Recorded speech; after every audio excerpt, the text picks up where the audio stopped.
कहानी की शुरुआत में हम मास्टर हान को देखते हैं, जिन्होंने अब बीजिंग सिटी में अपना एक मार्शल आर्ट स्कूल खोल लिया था, जहां बहुत सारे बच्चे उनसे कुंफू सीखने के लिए आते थे। और उन बच्चों में उनका भतीजा ली भी शामिल था, जो काफी लगन से कुंफू की प्रैक्टिस किया करता। ली की मॉम डॉक्टर फोंग उसे लेने के लिए वहां आती है। वो नहीं चाहती थी कि ली कुंफू सीखे, क्योंकि कुंफू टूर्नामेंट की वजह से वो पहले ही अपने बड़े बेटे को खो चुकी थी। मास्टर हान फोंग को समझाने की कोशिश करती है, पर वो कहती है कि मैं आपकी बहुत इज्जत करती हूँ और मैं ये भी जानती हूँ कि ली आपके लिए बहुत मायने रखता है, पर आपके बताए हुए रास्ते पर मैं पहले ही अपना एक बेटा खो चुकी हूँ और अब मैं अपने दूसरे बेटे को नहीं खोना चाहती। मास्टर हान कहते हैं कि हम दोनों ही जानते हैं कि कुंग फू ली की जिंदगी सुधार सकता है। जितनी भी बार मैं अपनी जिंदगी से भटका हूँ, कुंग फू ने मुझे संभाला है। मुझे उम्मीद है कि धीरे धीरे ली भी सारी चीजों को समझ जाएगा। फोंग कहती है कि हमारे पास इन सब चीजों का वक्त नहीं बचा। मुझे न्यूयॉर्क के बड़े हॉस्पिटल में जॉब मिल चुकी है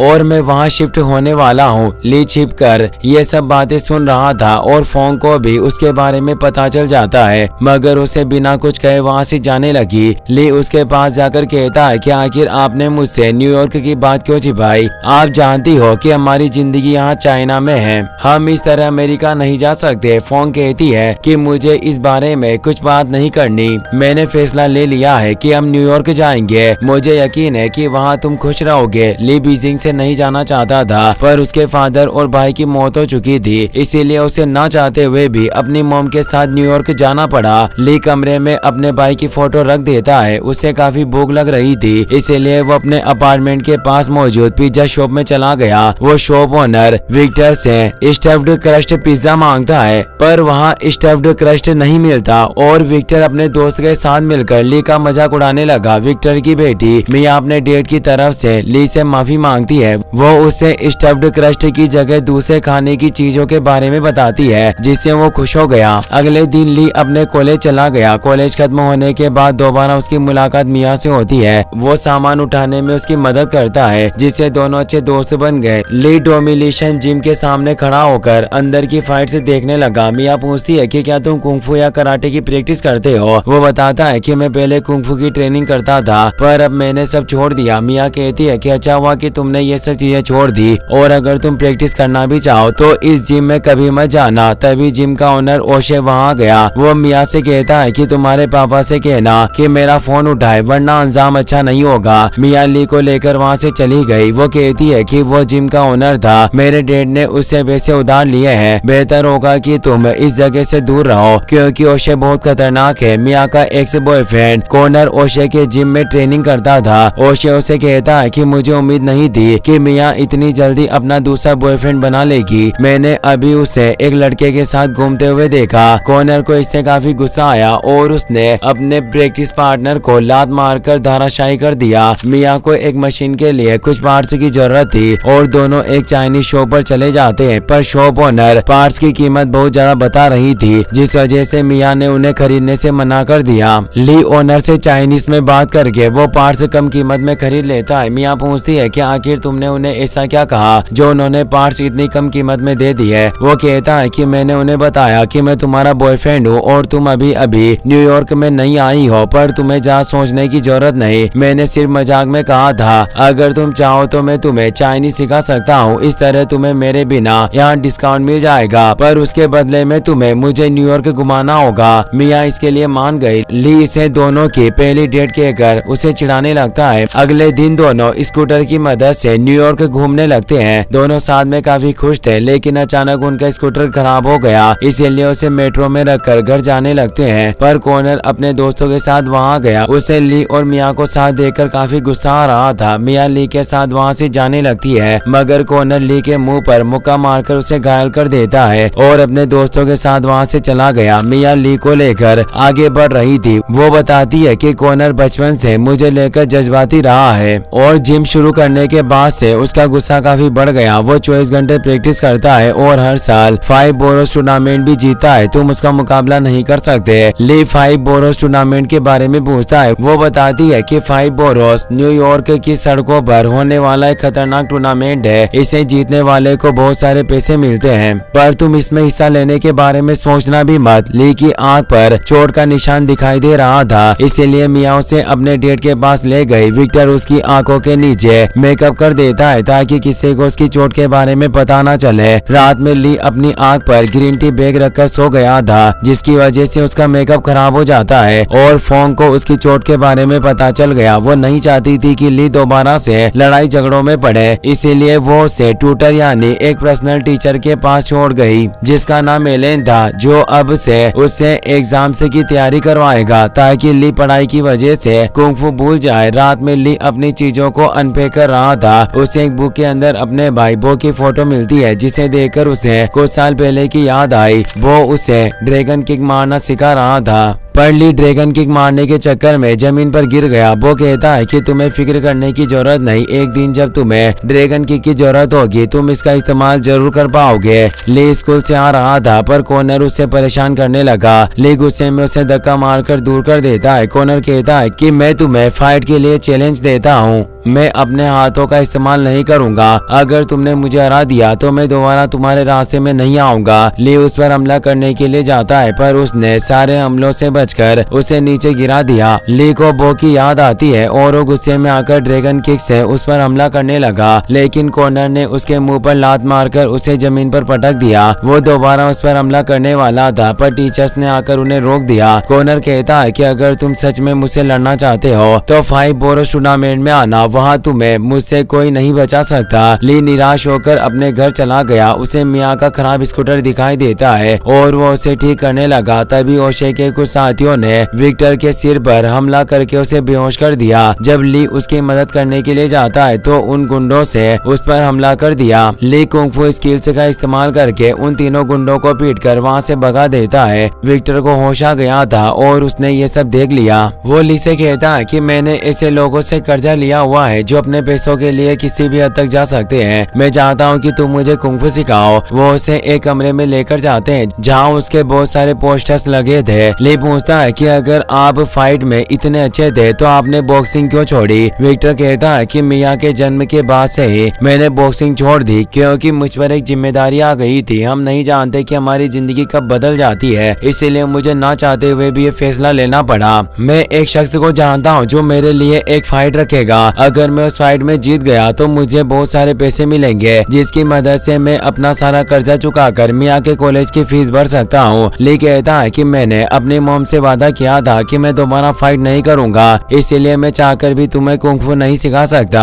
ये कहकर अपने घर आ गया। वो मास्टर हान को फोन करके पूछता है कि मेरा एक दोस्त मुझसे कुंग-फू सीखना चाहता है और मुझे लगता है कि कुंग-फू से उसे काफी मदद मिलेगी। मास्टर हान कहते हैं कि मैंने तुम्हें हमेशा यही सिखाया है कि अगर तुम्हारे ज्ञान से किसी का फायदा हो तो तुम्हें उसे कुंग-फू सिखाकर उसकी मदद जरूर करनी चाहिए। ये बात सुनकर वो तुरंत विक्टर को ट्रेनिंग देने के लिए चला गया। विक्टर को लग रहा था कि वो आसानी से ली को हरा देगा, पर ली उसे मुक्का मारकर दूर गिरा देता है। दोनों प्रैक्टिस करने लगते हैं। तभी मिया वहाँ आ गई। विक्टर उसे बताता है कि मैं दोबारा बॉक्सिंग करने वाला हूँ, पर मिया इसके लिए सहमति नहीं देती। विक्टर और ली उसे समझाते हैं कि हम सिर्फ 1 या 2 फाइट के बाद फाइट बंद कर देंगे। ली विक्टर को ट्रेनिंग देना शुरू कर देता है, जिससे वो बेहतर होने लगा। एक रात ली को नींद नहीं आ रही थी। उसे अक्सर अपने भाई का ख्याल आता, इसीलिए वो विक्टर से ट्रेनिंग रूम में आकर प्रैक्टिस करने लगता है। कुछ वक्त बाद विक्टर भी वहाँ गया। वो पूछता है कि जरूर तुम्हें कोई चीज सता रही है, अगर तुम चाहो तो मुझसे बात कर सकते हो। ली कहता है कि मेरा बड़ा भाई एक कुंग-फू ट्रेनर था, उसने बीजिंग के एक बड़े टूर्नामेंट में हिस्सा लिया और वो टूर्नामेंट जीत गया। हम दोनों खुशी से घर की तरफ जा रहे थे, पर जिसे भाई ने हराया था वो बदले की आग में अंधा हो गया। उसने कुछ लोगों के साथ मिलकर हम दोनों के ऊपर हमला कर दिया। हम दोनों उनसे लड़कर उन्हें भगाना चाहते थे, पर एक आदमी ने भाई को पकड़ लिया और दूसरे आदमी ने चाकू निकाल लिया। भाई मदद के लिए चिल्ला रहा था, पर मैं बहुत ही ज्यादा डर चुका था और सुन्न पड़ गया। आदमी ने भाई के पेट में चाकू घोंपकर उसे मार डाला और मैं एक जगह खड़ा होकर सिर्फ उसे देखता रहा। विक्टर कहता है कि मैं मानता हूँ कि तुम अपने भाई को नहीं बचा सके, पर इसका मतलब ये नहीं कि तुम जिंदगी भर इस चीज को याद करके खुद को कोसते रहो। तुम्हें खुद इस सदमे से बाहर निकलना होगा, वरना ये यादें तुम्हें बर्बाद कर देगी। ये सब बातें करने के बाद ली अपने घर आ गया। वो एलन के साथ सेंट जेनारो इवेंट में आता है। एलन कहता है कि मैं जानता हूँ कि तुम मिया को पसंद करते हो, तो आखिर आज रात उसके साथ क्या करने वाले हो। ली कहता है कि हम दोनों सिर्फ अच्छे दोस्त हैं और मैं कुछ नहीं करने वाला। मिया ने मुझे इवेंट देखने के लिए बुलाया था, सिर्फ इसीलिए मैं यहाँ आया हूँ। तभी उसकी नजर मिया पर पड़ती है। वो कॉर्नर के साथ हंसकर बातें कर रही थी।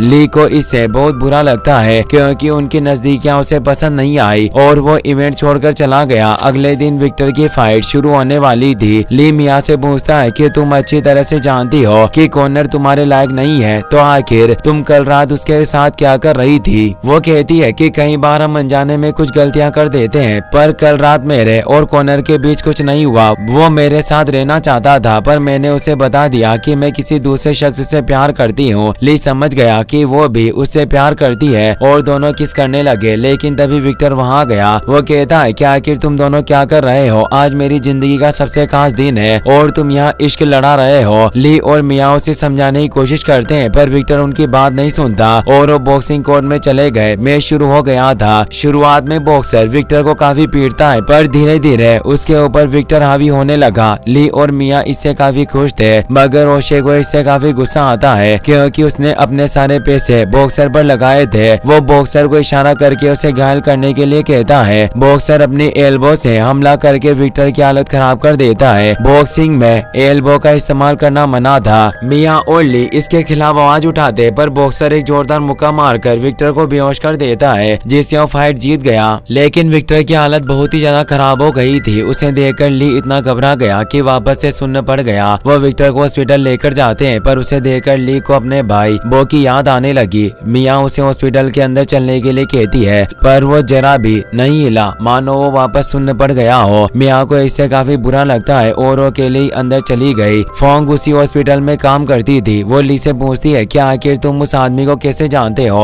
वो बताता है कि विक्टर को मैंने ही ट्रेन किया था। फोंग कहती है कि मैंने तुम्हें अच्छी तरह से समझाया था कि तुम फाइट नहीं कर सकते, पर तुमने मेरी बात नहीं मानी। अब तुम देख सकते हो कि उसकी जान खतरे में है। यह कहकर वहाँ से चली गई। विक्टर को होश नहीं आ रहा था, इसीलिए मिया उसके पास रुककर उसका ध्यान रखने लगी। ली को लगता है कि कुंग-फू की वजह से उसने पहले अपने भाई को खोया और अब विक्टर की ऐसी हालत हो गई, इसीलिए वो अपने रूम में लगे सारे कुंग-फू पोस्टर्स को फाड़ देता है और वो मास्टर हान का फोन भी नहीं उठाता। वो काफी खामोश और गुमसुम रहने लगा था। रात को जब वो घर लौटता है तो वहाँ उसकी मॉम नहीं थी। उसे शक होने लगा, इसीलिए वो एक पेन लेकर आसपास देखने लगता है। तभी एक आदमी ने उस पर हमला कर दिया। ली उससे फाइट करके उसके हमलों से बचने लगा, पर वो और कोई नहीं बल्कि मास्टर हान थे। उन्हें देखकर ली दंग रह गया। अचानक फोंग भी वहाँ जाती है। वो भी मास्टर हान को देखकर हैरान थी। अगले दिन वो ली के साथ विक्टर से मिलने के लिए जाते हैं। उसे होश आ गया था, पर ली को देखकर मिया कमरे से बाहर चली गई। ली विक्टर से कहता है कि मुझे माफ कर देना, मेरी वजह से तुम्हारी ये हालत हो गई और तुम्हारी पिज्जा शॉप भी हाथ से चली गई। विक्टर कहता है कि इसमें तुम्हारी कोई गलती नहीं और पिज्जा शॉप तुम्हारी जिम्मेदारी नहीं थी। लगता है कि अब मुझे दूसरी जगह शिफ्ट होना पड़ेगा। मास्टर हान कहते हैं कि चाइनीज में एक कहावत है कि दोस्त की परेशानी मेरी परेशानी है, इसीलिए तुम्हें फिक्र करने की जरूरत नहीं, हम तुम्हारी मदद करने का कोई ना कोई तरीका जरूर ढूंढ लेंगे। ये कहकर हॉस्पिटल से बाहर आ गए। ली पूछता है कि आपने विक्टर से कह तो दिया, पर आखिर हम उसकी मदद कैसे करेंगे। मास्टर हान को उसके कमरे में 5 बोरोस टूर्नामेंट का कार्ड मिला था। वो उसे कार्ड देकर कहते हैं कि 10 दिनों में टूर्नामेंट शुरू होने वाला है और तुम उसमें फाइट करोगे। तुम्हें 2 दिनों में ट्रेनिंग के लिए कोई जगह ढूंढनी होगी, तब तक मैं अपने दोस्तों से मिलने के लिए जा रहा हूँ। ये कहकर वो लॉस एंजलिस में डेनियल के घर आ गए। वो मास्टर मियागी की फोटो के सामने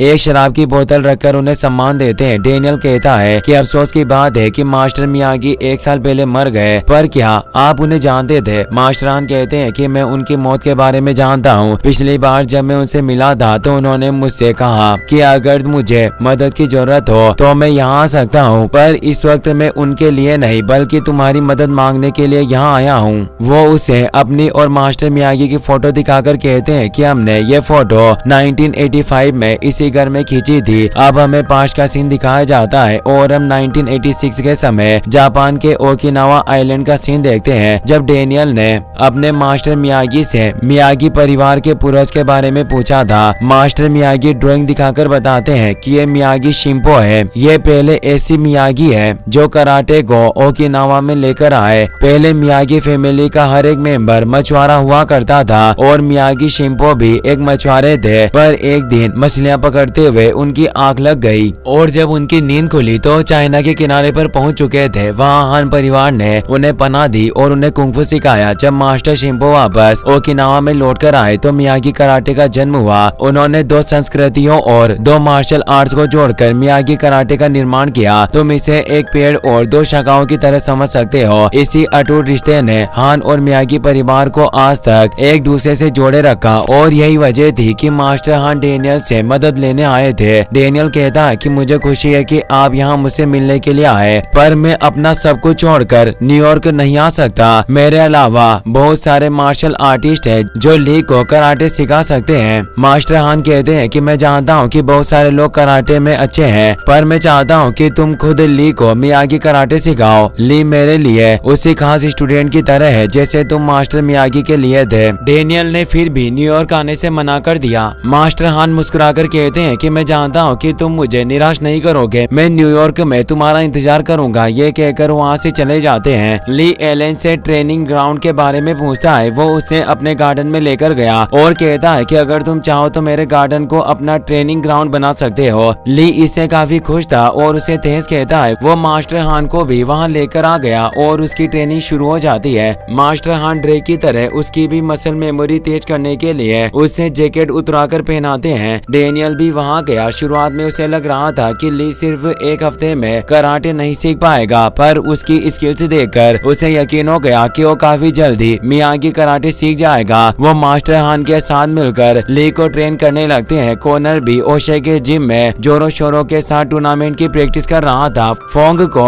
5 बोरोस टूर्नामेंट के बारे में पता चल गया और वो नहीं चाहती थी कि ली ये फाइट करे। मास्टर हान कहते हैं कि यह सिर्फ लड़ाई के बारे में नहीं है, बल्कि इससे ली को अपने बड़े भाई के साथ जो हुआ उससे बाहर निकलने में मदद मिलेगी। उस सदमे को बुलाना तुम दोनों के लिए जरूरी है। ये बात सुनकर फोंग गहरी सोच में डूब गई। मास्टर हान ली से मिया के बारे में पूछते हैं। वो बताता है कि किसी चीज को लेकर हमारी लड़ाई हो गई और अब वो मुझसे बात नहीं कर रही है। मास्टर हान कहते हैं कि तुम्हें बस उसके पास बैठकर उससे समझाने की जरूरत है। मुझे यकीन है कि वो तुम्हारी बात समझेगी। उनकी बात मानकर ली मिया की शॉप से एक पिज्जा ऑर्डर करता है और मिया खुद उसकी डिलीवरी देने के लिए एलन के गार्डन में आ गई। एलन मिया से कहता है कि मैं जानता हूँ कि ली थोड़ा अजीब है, पर तुम्हें उसे एक मौका देना चाहिए। मिया ली को माफ करके उससे बातें करने लगी। वो कहती है कि तुम्हें लड़ने की जरूरत नहीं है, खासकर तुम मेरे और मेरे डेट के लिए खुद को खतरे में नहीं डाल सकते। ली कहता है कि ये सब मैं अपने लिए कर रहा हूँ और अगर मैं जीत गया तो इससे हम सबका फायदा होगा, जिसके बाद हम एक नई शुरुआत कर सकते हैं। क्या तुम मेरा साथ देने के लिए तैयार हो? मिया उसके साथ रहने का वादा करती है और दोनों अस्कर बातें करने लगे। 3 दिनों बाद 5 बोरोस टूर्नामेंट शुरू हो जाता है। कॉर्नर अपनी सारी फाइट्स जीतकर फाइनल में पहुंच चुका था। ली भी अपनी फाइट से जीतकर सेमीफाइनल में पहुंच जाती है। सेमीफाइनल में उसे काफी परेशानी हो रही थी, पर आखिर में वो फाइट जीतकर फाइनल में पहुंच जाता है। कॉर्नर के कुछ साथी ली पर हमला करने की कोशिश करते हैं, मगर मास्टर हान और डेनियल ने साथ मिलकर उनकी हालत खराब कर दी, जिससे डरकर वो दोबारा उन पर हमला करने की भूल नहीं करते। फाइनल एक हफ्ते बाद था तो डेनियल मास्टर हान के साथ मिलकर ली को ट्रेन करने लगा। वो कहता है कि मुझे पता चला है कि कॉर्नर एक शेर की तरह लड़ता है और मुझे ऐसे लोगों से लड़ने का काफी तजुर्बा है। उसे हराने के लिए हमें उसे एक जाल में फंसाना होगा। तुम्हें उसका गुस्सा उसके खिलाफ इस्तेमाल करना होगा। वो ली को खुद पर हमला करने के लिए कहता है, पर जब ली उस पर हमला करता है तो डेनियल ने आसानी से उसे नीचे गिरा दिया। मास्टर हान को उसका तरीका पसंद नहीं आता तो कुंफू का इस्तेमाल करके ली को नीचे गिराते हैं। इसी तरह दोनों ली पर कुंफू और कराटे का इस्तेमाल करने लगे। ली उनके बहस से काफी परेशान होकर वहाँ से चला जाता है और अकेले ही प्रैक्टिस करने लगा। वो ड्रैगन की प्रैक्टिस कर रहा था, जिसे देखकर डेनियल चौंक गया। वो पूछता है कि आखिर ये कौन सा मूव है और क्या तुम इसे कॉर्नर के खिलाफ इस्तेमाल करने वाले हो? वो बताता है कि यह ड्रैगन किक है जो मेरे भाई ने मुझे सिखाई थी, पर मैं इसे कॉर्नर के खिलाफ इस्तेमाल नहीं कर सकता क्योंकि जब मैंने पहले इसका इस्तेमाल किया तो कॉर्नर ने मेरे मुंह पर लात मारकर मुझे जमीन पर गिरा दिया। डेनियल इससे खुश हो गया। वो ली और मास्टर हान को सबवे में ले गया। वो ली से कहता है कि तुम जानबूझकर ड्रैगन किक का इस्तेमाल करना, ये मछली को चारा डालने के जैसा होगा, क्योंकि वो तुम्हारे इस मुंह को जानता है, इसीलिए वो बचने के लिए तुम्हें लात मारने की कोशिश करेगा। इसीलिए तुम्हें इस ड्रैगन किक में बदलाव करने होंगे और नीचे झुकना होगा ताकि तुम मौके का फायदा उठाकर कॉर्नर को नॉकआउट कर सको। यानी अब उसे ड्रैगन किक मारने के बाद नीचे झुकना था, जिसकी प्रैक्टिस उसे गेट लाइन से नीचे निकलकर करनी थी।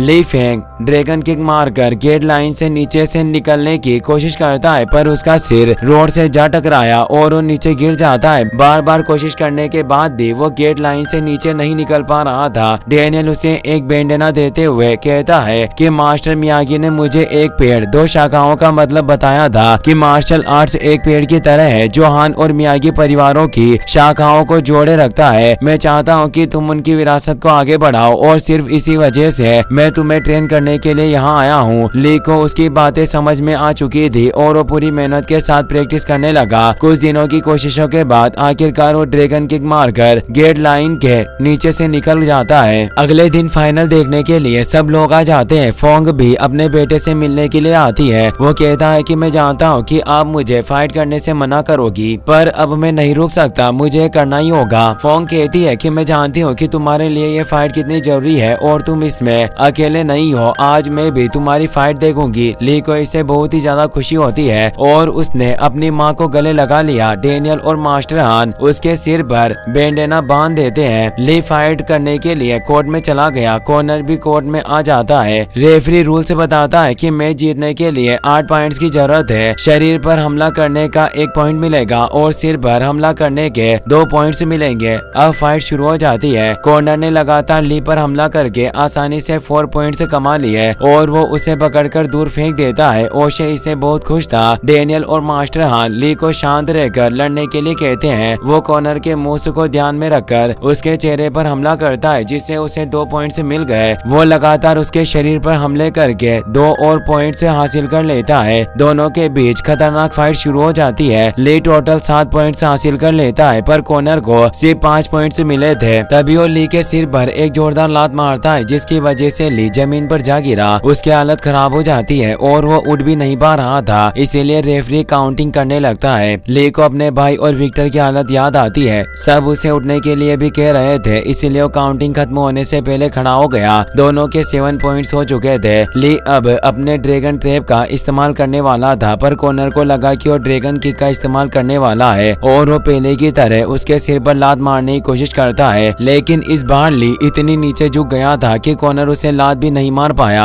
और ली लात मारकर कॉर्नर को दूर गिरा देता है, जिससे उसे 1 पॉइंट मिला और वो मैच जीत जाता है। सब खुश होकर उसके लिए चीयर करने लगते हैं, पर कॉर्नर को बहुत ही ज्यादा गुस्सा आ रहा था और वो धोखे से उस पर हमला करने लगा। लेकिन ली को इसकी पहले से ही भनक लग गई थी और वो उसे जमीन पर गिरा देता है। वो उसके मुंह पर मुक्का मारने वाला था, पर मास्टर हान ने उसे रोक लिया। ली हाथ देकर कॉर्नर की उठने में मदद करता है, जिससे कॉर्नर भी उसकी इज्जत करने लगा। ली के टूर्नामेंट जीतने से सब बहुत ही ज्यादा खुश थे और उसके लिए चीयर करने लगते हैं। टूर्नामेंट में जीते हुए पैसों से वो विक्टर का सारा कर्जा चुका देता है और उसके लिए दूसरी पिज्जा शॉप खोल दी। ली लॉस एंजलिस में डेनियल को पिज्जा भेजता है, जिसमें उनकी फोटो थी और ट्रेनिंग के लिए वो उसे शुक्रिया कह रहा था। डेनियल का दोस्त जॉनी कहता है कि क्यों ना हम भी मियागी डो के नाम से यहाँ एक पिज्जा शॉप खोलें, इससे हमें काफी फायदा होगा। मगर डेनियल को उसका यह आइडिया पसंद नहीं आता और वो पिज्जा गर्म करने चला गया। इसी के साथ मूवी की हैप्पी एंडिंग हो जाती है। अगर आपने इसकी फर्स्ट मूवी नहीं देखी है तो एंड स्क्रीन और आई बटन से वॉच कर सकते हैं। साथ ही इस वीडियो को लाइक और चैनल को सब्सक्राइब करने के लिए आपका तहे दिल से शुक्रिया। Thanks for watching.